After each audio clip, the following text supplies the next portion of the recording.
Olá, o meu nome é Paulo Cogos e eu estou fazendo um segundo vídeo a respeito do tema abolição da maioridade penal. O meu primeiro vídeo era um vídeo rápido e muitas pessoas me acusaram de ter sido superficial. Pois bem, faço, portanto, um segundo vídeo, dessa vez mais aprofundado, para rebater quaisquer críticas. Primeira coisa, ética e justiça. A função da justiça é punir. Um criminoso causa dano a uma vítima inocente, logo ele não deve ser premiado por isso. Ele deve ser punido. E eu não me refiro aqui a olho por olho, dente por dente, lei de talião, porque isso não é punição, isso é pura devolução. A punição começa no segundo olho, no segundo dente. A vítima inocente tem o direito natural de ter os danos reparados ou até de se vingar do criminoso. A pouca idade, como eu disse no outro vídeo, pode até servir de atenuante para certos crimes mais leves, mas crimes pesados devem ser punidos pelo dano, pela maldade inerente a eles, independentemente da idade do criminoso. E quando eu me refiro a pouca idade como atenuante dos crimes leves, eu me refiro a muito pouca idade e atenuante do crime, não isenção da punição. Alguns podem argumentar de que o criminoso não sabe o que está fazendo, que ele não age racionalmente. Isso é conversa mole da esquerda, que é uma especialista em conversas moles. Tomemos um dos economistas que mais estudaram a economia do crime, o americano Gary Becker. Eu discordo de muitos aspectos técnicos do seu estudo, mas o grande fato de grande importância é que o criminoso é um agente racional. Gary Becker demonstrou isso. O criminoso pesa custos e benefícios. E nos custos estão embutidos tanto o risco de ser pego quanto a gravidade da pena. O criminoso sabe muito bem o que está fazendo. E o criminoso comete o crime por maldade, por falta de ética, por perversão moral. E quando surge a noção de moralidade? Surge na tenra infância. Me refiro mais exatamente à fase de bebê. Isso é o que demonstra o estudo de uma psicóloga chamada Karen Wynn. Ela percebeu que os bebês possuem uma certa noção de moralidade inata. Ela fez um estudo com bichinhos, colocando os bichinhos em várias situações, alguns apresentando comportamentos imorais e outros apresentando comportamentos morais, e as crianças tendiam a ter empatia com os bichos que apresentavam comportamento moral. Mas isso, eles eram bebês. E aí vem a esquerda falar que um cara que estupra com 16 anos não sabe o que está fazendo. Vocês acreditam nessa conversa mole da esquerda? A própria Bíblia diz, a alma que pecar, essa morrerá. Ezequiel 18. Está escrito na Bíblia, não há referência à idade. E não adianta falar, o Estado é laico. Eu estou dizendo o que especialistas em psicologia, estudiosos da economia do crime e a Bíblia, uma fonte de sapiência, estão nos mostrando. Quando um criminoso, seja lá qual for a idade dele, comete um crime, há uma demonstração praxeológica do fim da infância, a partir da intencionalidade do crime. Vamos supor que um bebê esbarre em alguma coisa e caia de forma a causar dano. O bebê fez aquilo de maneira não intencional, porque ele é um bebê, ele não sabe nem o que está acontecendo. Mas quando uma pessoa comete um crime tendo em vista alcançar um determinado fim, ele está incorrendo numa ação praxeológica criminosa. Isso demonstra a maldade inerente a esse ato. Isso demonstra que, por definição, ele não é mais uma criança que não sabe o que está fazendo. Dessa forma, o próprio fato de ter cometido um crime com a intenção criminosa já refuta qualquer argumento de que ele não sabia, de que ele não tinha noção de que isso era errado. Ele está praticando algo errado deliberadamente. E isentar esse sujeito de punição causa uma infantilização moral em toda a sociedade, que terá consequências gravíssimas. Há uma moralidade na punição. Da mesma forma que nós elogiamos e honramos crianças que pratiquem atos meritórios, uma criança heróica, uma criança trabalhadora, uma criança estudiosa, ela merece todos os elogios, nós temos também que punir a criança que comete um ato criminoso, um ato imoral. Porque se nós afirmássemos o contrário, que uma criança que comete o mal não sabe o que está fazendo, nós teríamos, portanto, que afirmar que uma criança que comete o bem não sabe o que está fazendo. Dessa forma, haveria uma nulificação moral das crianças. Que tipo de sociedade nós estaríamos construindo com isso? Estaríamos subsidiando a imoralidade. Estaríamos isentando as pessoas de responsabilidade.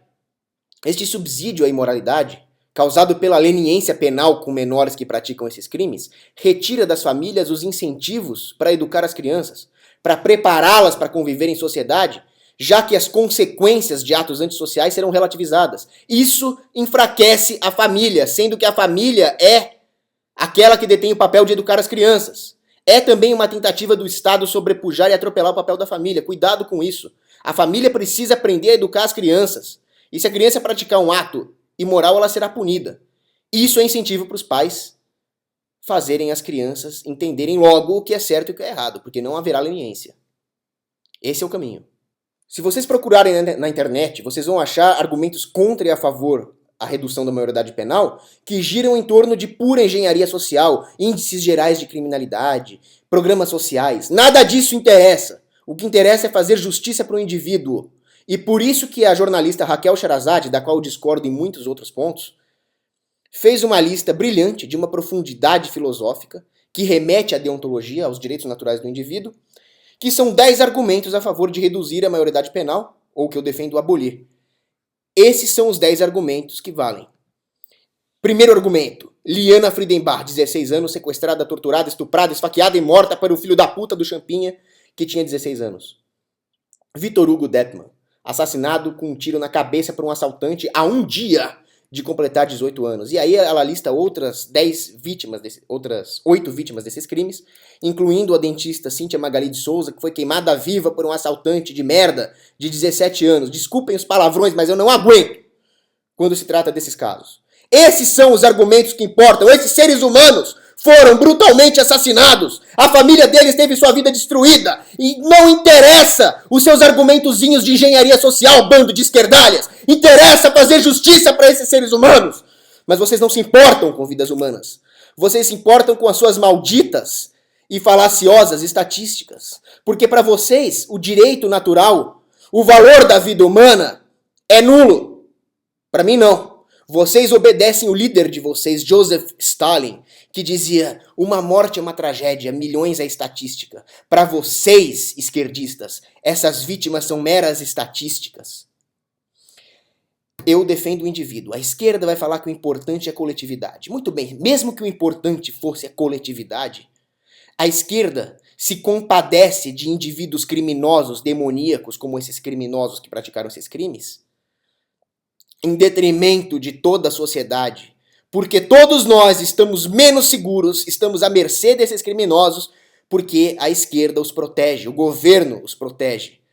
Então vocês estão protegendo indivíduos malignos, bandidos, e prejudicando toda a sociedade. E agora, quem é que está a favor da coletividade aqui? Agora a pergunta que não quer calar: de onde tiraram o número 18 anos, ou 16, ou 21, ou qualquer número arbitrário? De onde os legisladores tiram esses números cabalísticos? Será que é cálculo integral que eles usam? O fato é, a lei objetiva, a lei natural, aquela que nos dá certeza jurídica, requer razões acessíveis e justificáveis para mentes racionais. Qual é o racional, the rational, que poderia explicar esses números arbitrários? Eles simplesmente não existem. Qualquer discussão séria, seja científica ou filosófica, a respeito de quando uma pessoa adquire capacidade de refletir moralmente sobre os próprios atos, jamais estabeleceria um marco objetivo quantitativo a respeito de quando isso ocorre, como se acontecesse um clique no cérebro da pessoa e ela passasse a discernir certo e errado como que por encanto.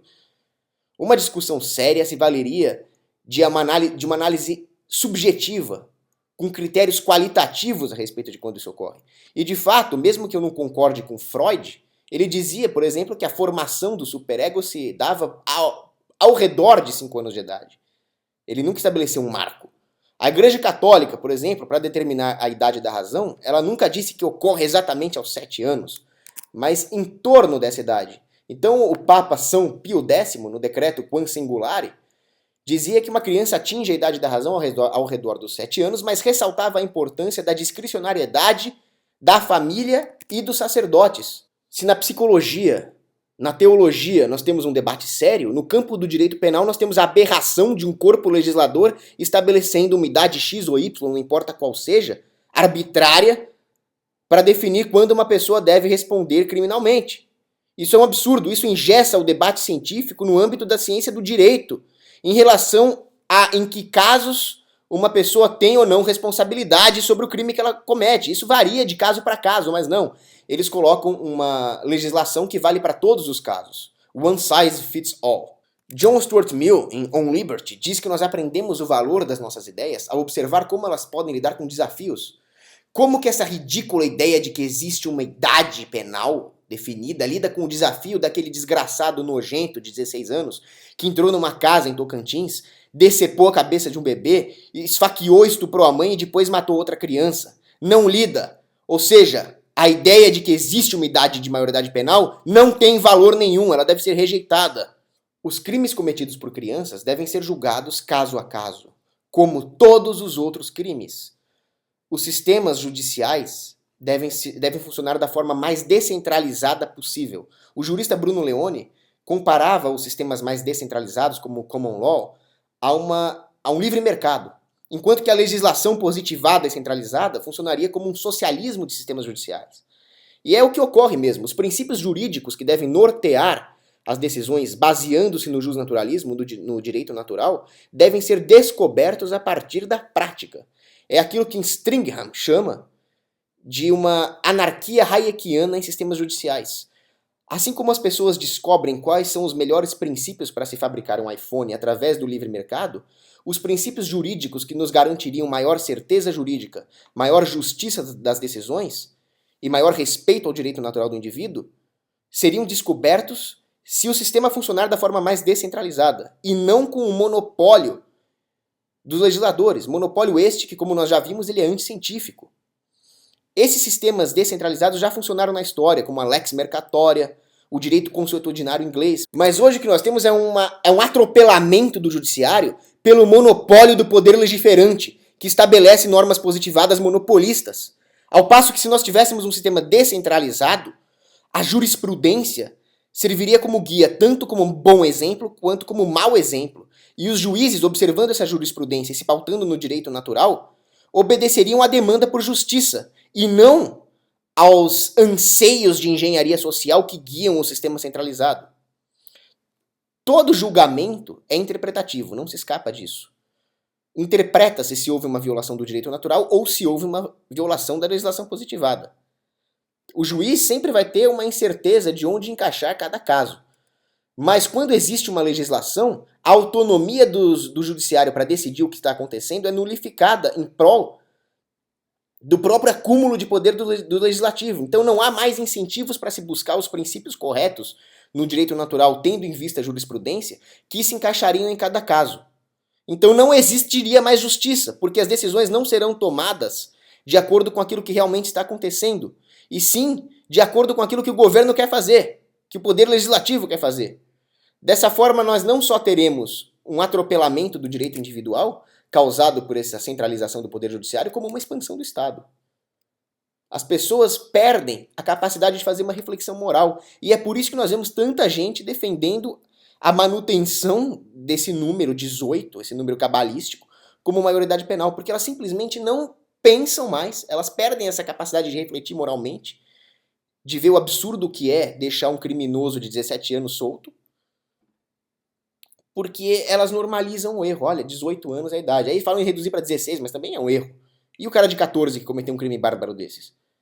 É isso que o positivismo jurídico faz. Ele destrói a capacidade de reflexão moral do indivíduo. Muita gente se opõe à redução ou abolição da maioridade penal, argumentando que muitos menores cometem crimes muito leves, tal como furto famélico, ou atos que sequer são crimes e ainda assim o Estado pune, como o consumo e venda de drogas. O fato é que é justamente a descentralização do judiciário que permitiria avaliar caso a caso e diferenciar o menor que comete um furto famélico pequeno daquele que comete um estupro seguido de morte. Agora, quanto ao menor que é condenado por um ato que não é crime, como consumir drogas, o que está colocando esse menor dentro da cadeia não é a abolição da maioridade penal, nem será, e sim a guerra contra as drogas. A guerra contra as drogas é que tem que acabar.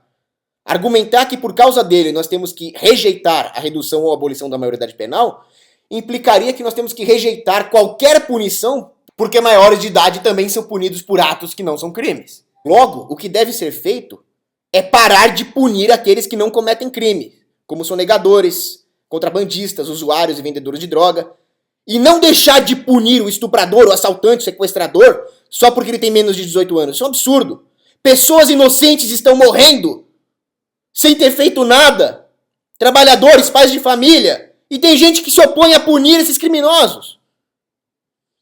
Inclusive, se nós abolirmos a maioridade penal, haverá uma pressão para priorizar os crimes mais graves e abolir os atos sem vítima, que portanto não são crimes. 2 dias após a publicação do meu vídeo refutando os 18 pontos, uma vlogueira chamada Julia Jolie publicou um vídeo contrário à redução da maioridade penal. E eu fiquei sem entender, porque ela é bonitinha. Ela devia morrer de medo que um menor de idade, estuprador, fizesse alguma coisa com ela. Ela devia ser a primeira a defender a abolição da maioridade penal com pena de morte. Eu não vou refutar ponto por ponto do vídeo dela, mesmo porque eu estou fazendo isso ao longo desse vídeo, mas uma coisa me chamou a atenção. Ela disse que um menor não pode ser punido como um adulto porque ele é privado de alguns direitos que os adultos possuem, como, por exemplo, o direito de dirigir e o direito de trabalhar. Júlia, presta atenção. Todos os cidadãos são agredidos pelo Estado de diversas formas. Eu, por exemplo, sou obrigado a pagar 40% de impostos. O Estado me assalta e me priva de 40% daquilo que eu ganho honestamente. Empresários, que são os mais vitimados pelas agressões estatais, são obrigados a seguir diversas regulações conforme o setor em que eles atuam. Aposentados são agredidos de outras formas, operários de outras, e assim por diante. Mas nenhum deles tem o direito de agredir inocentes por causa disso. Se uma tribo B é saqueada por uma tribo A, isso não lhe dá o direito de saquear uma tribo C. Então, se um menor de idade é agredido pelo Estado sendo proibido de dirigir e trabalhar, isso não lhe dá o direito de assaltar uma pessoa inocente. Se ele o fizer, ele terá que ser punido por esse ato, não importa quais agressões ele sofreu de uma outra parte que é o Estado.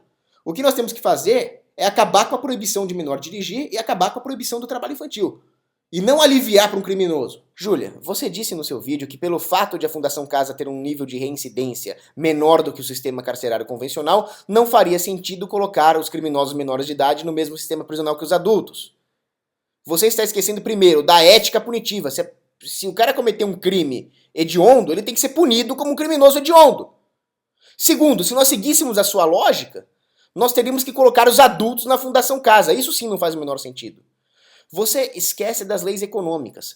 A punição mais dura diminui a reincidência, porque ela gera o chamado deterrence effect. As pessoas ficam com medo das punições mais duras e, portanto, não voltam a reincidir.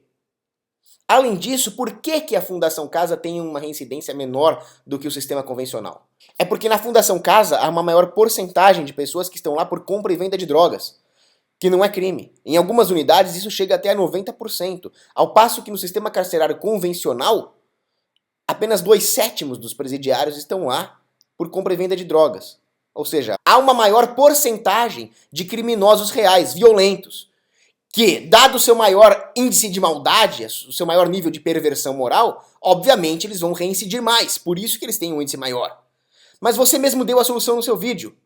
Você afirmou corretamente que no Brasil não existe pena de morte e prisão perpétua. Aliás, até existe pena de morte se o Brasil estiver em guerra e alguém desertar na presença do inimigo. Mas isso também não é um crime real. Para bandido não tem pena de morte. E, portanto, como nós fazemos para chegar na reincidência zero? Pena de morte para esses vagabundos safados. Mata! Pega um machado de guerra e parte a cabeça do desgraçado ao meio. Defunto não reincide. Agora, Júlia, você está querendo defender criminosos. Não é isso que nós temos que fazer. Nós temos que proteger pessoas inocentes. Você deveria se espelhar no exemplo do Fernando Holliday, lá do vídeo Inimigos Públicos. Ele é negro, pobre e ele ficou indignado com razão com o fato de a esquerda dizer que a redução ou abolição da maioridade penal iria prejudicar principalmente o negro e o pobre. Isso é racismo! Eles estão chamando o negro e pobre de bandido! E o Fernando Holliday, nesse vídeo, apresentou estatísticas muito interessantes. Por exemplo, 30% dos assassinatos cometidos no Distrito Federal são cometidos por menores de idade, que também são responsáveis por 50% dos assassinatos em Teresina. E eles possuem um nível de reincidência de assustadores 54%, segundo dados do próprio Conselho Nacional de Justiça. Na internet vocês vão encontrar estatísticas mentirosas, dizendo que a ressocialização funciona melhor do que punições duras. Tomem cuidado com estatísticas. As que eu dei são bem fundamentadas, em fontes sérias. Mas as estatísticas da esquerda são tradicionalmente manipuladas. Benjamin Disraeli já dizia, existem 3 tipos de mentiras. As mentiras terríveis e as estatísticas. Tomem cuidado e eu peço a vocês, Confirmem as fontes. Não acreditem nem em mim nem na esquerda. Simplesmente pesquisem. Eu vou colocar as minhas fontes aqui na descrição do vídeo. A esquerda afirma que penas mais duras não reduzem a violência. Aquilo que pode ser afirmado sem provas, como colocou Euclides, também pode ser negado sem provas. O fato é, tenho fontes sérias, de que no Brasil há uma maior porcentagem de crimes violentos cometidos por menores de idade do que no resto do mundo, o que comprova que penas mais brandas aumentam a violência. Refutando assim Beccaria. Os seguidores do charlatão Cesare Beccaria dizem que a intensidade da pena não influi na propensão ao crime, o que importaria seria, portanto, a certeza da punição. Primeiro que o Beccaria já está admitindo a racionalidade do criminoso, uma vez que uma maior certeza da punição implica em maiores custos da ação criminosa, então o criminoso está pensando racionalmente. E é claro que penas mais duras entrariam nos cálculos desse custo. E o Beccaria foi refutado por um estudo feito por pesquisadores da University College of London e Oxford University, que estudaram os crimes em Londres após uma série de distúrbios civis que ocorreram em 2011, nos quais esses participantes dos distúrbios foram severamente punidos. E o medo de uma punição mais severa se alastrou por todos os criminosos em potencial da cidade, fazendo com que os índices de criminalidade caíssem 3%. Eu vou colocar o link dos estudos aqui na descrição do vídeo. Nessa última parte do vídeo eu vou refutar os principais argumentos que a esquerda usa contra a redução ou abolição da maioridade penal. Primeiro, eles falam que reduzir ou abolir a maioridade penal vai contra a tendência mundial. Isso é um argumento ao meu favor, porque nós temos realmente que ir contra a tendência mundial. Os poderes globalistas estão tentando formar um Estado mundial, um governo centralizado, nulificando as soberanias localistas. E nós temos que ir na direção contrária a isso. Alguns podem me criticar dizendo que eu sou anarquista e ao mesmo tempo defendo a soberania nacional. Eu não defendo a soberania nacional. Eu defendo a soberania do indivíduo. E eu estou indo na direção contrária à nulificação das soberanias locais que geraria um poder mais centralizado. O plano globalista passa pela capitalização política do aumento da criminalidade. Porque o crime gera caos. E o governo se alimenta do caos. É o caos de Rockefeller. As pessoas vão simplesmente pedir mais governo porque elas estão vivendo o caos. É por isso que o governo tende a proteger criminosos. Essa conversa de que a pena de morte não funciona, de que ela é desumana, rejeitar a pena de morte, rejeitar a abolição da maioridade penal é desumano com a vítima. E os governos nunca se preocuparam com parâmetros de humanidade. Os governos são os piores criminosos e assassinos que existem. Inclusive os governantes, estadistas, políticos são hipócritas, porque eles são a favor de pegar pesado com o criminoso, sim, desde que o criminoso atente contra o poder deles, não contra seres humanos inocentes com os quais eles não se importam. Ressalte-se que atos contra o Estado não são crimes. São legítima defesa, porque o Estado é um criminoso. Catarina II a Grande, por exemplo, dizia que usualmente a pena de morte não é útil nem necessária. Mas quando ela viu o seu poder ser ameaçado pela rebelião de Pugachev, de 1773 a 1775, ela não só esmagou milhares de revoltosos com seu exército, como também ela mandou executar o líder da rebelião, Emelian Pugachev. Na União Soviética, os crimes puníveis com a morte não eram crimes contra os indivíduos. O Estado não se preocupa com os indivíduos. O Estado se preocupa com a manutenção do próprio poder. Eles justamente tentam relativizar os direitos dos indivíduos, o direito natural, para ficar mais fácil controlá-los, para que eles aceitem melhor a sua própria escravidão. Na União Soviética, os crimes puníveis com a morte eram atos de espionagem, de traição, subtrair aquilo que era considerado propriedade estatal, mas não os crimes contra o indivíduo. Simples assim. O Estado quer manter o próprio poder. Aí a esquerda vem falar que a culpa dos crimes é da sociedade. É uma perversão moral falar que a vítima é culpada e o criminoso é inocente. A sociedade, seja lá o que for isso, é um construto abstrato, que existe em conjuntos de indivíduos. Os indivíduos é que agem. E a esquerda fala que esta abstração coletiva tem o dever de ser boazinha, mas o indivíduo não. Então nega-se qualquer reflexão moral, tira-se do indivíduo responsabilidade moral. E como é o indivíduo que age, o que a esquerda realmente quer com isso é acabar com todos os parâmetros morais.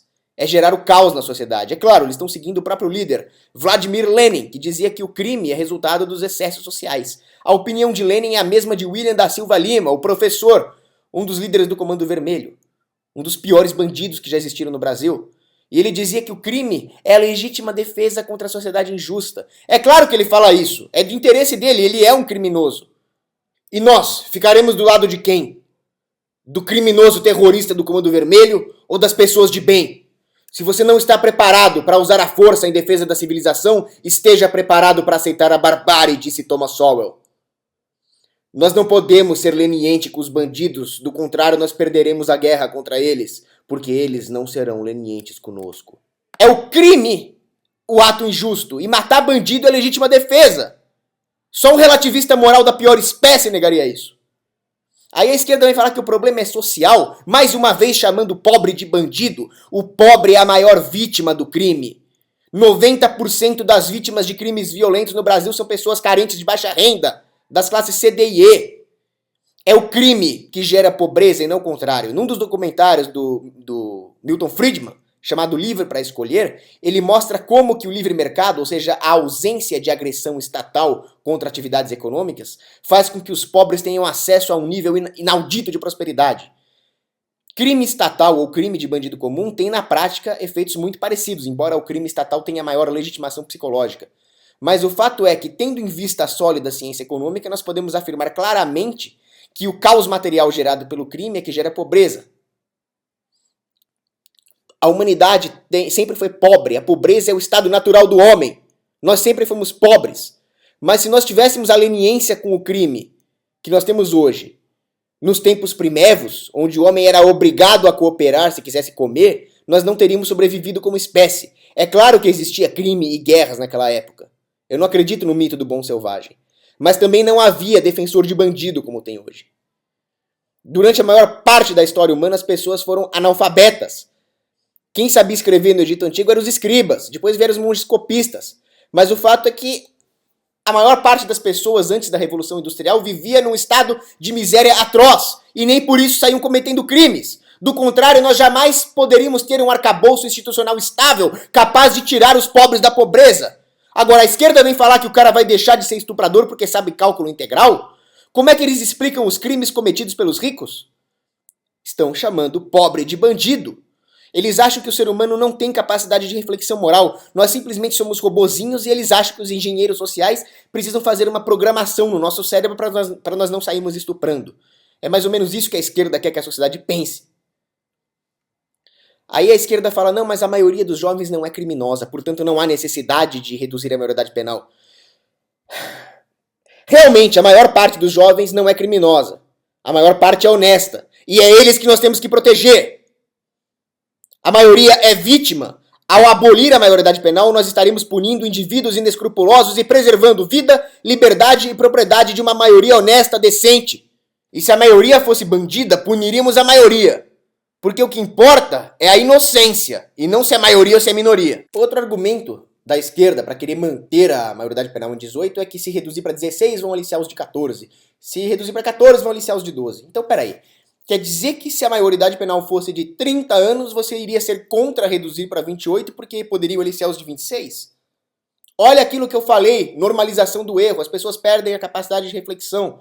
Aliás, os criminosos maiores de idade já aliciam os de 14 e não tem nada impedindo isso. Nós temos que abolir a maioridade penal para que simplesmente seja impossível aliciar qualquer um. Simplesmente porque aí o criminoso não vai mais ter capacidade física de participar dos atos criminosos. O fato é que os criminosos maiores de idade estão usando os menores de idade para causar uma difusão da responsabilidade penal e assim escapar à punição. Isso aconteceu no ônibus queimado lá no Rio de Janeiro, que foi um caso horrível, onde os maiores de idade planejaram um sequestro de ônibus e os menores colocaram fogo no ônibus. E durante o incêndio, uma menininha de, acho que 6, 7, 8 anos morreu queimada. E não vai acontecer nada com esses malditos que eram menores de idade. E os maiores de idade vão poder colocar a culpa desse homicídio nos menores e saírem livres. O que deveria acontecer? Todos os que participaram desse crime amaldiçoado deveriam ser torturados indefinidamente até o organismo deles colapsar. E não importa que idade que eles tenham. Aí não ia mais acontecer isso. O fato é que a manutenção de uma certa idade de maioridade penal faz com que os menores de idade sejam aliciados. É a abolição da maioridade penal que não mais permitiria esse artifício dos criminosos. Depois a esquerda vem falar que o importante é ressocializar. Não. A função da justiça é punir. Ressocialização é prêmio. E um criminoso deve ser punido e não premiado. Outro argumento. O menor vai ser preso com adultos e vai aprender o crime. Bom, como vai aprender crime? Ele já aprendeu. Ele já assaltou, ele já sequestrou, ele já estuprou, ele já assassinou um pai de família. Não tem mais o que aprender. Ele tem que ser punido. E o furtador famélico maior de idade, o ladrão de galinha? Ele vai ser preso como assassino, com estuprador. Só por causa disso nós vamos descriminalizar o furto de galinhas? Não, o furtador de galinha tem que ser punido também. Obviamente que com muito menos intensidade do que um assaltante. Mas, como vocês podem ver, nenhum argumento contra a redução da maioridade penal se sustenta. Por fim, para terminar esse vídeo, onde você moraria? Existem duas ilhas. Uma que os criminosos são julgados e punidos conforme o crime que eles cometem. E outra onde tem essa frescura de maioridade penal aos 18, aos 16, seja lá que for. Em qual delas você levaria a sua família para morar? Responda com sinceridade! É só isso que eu te peço. Abraço.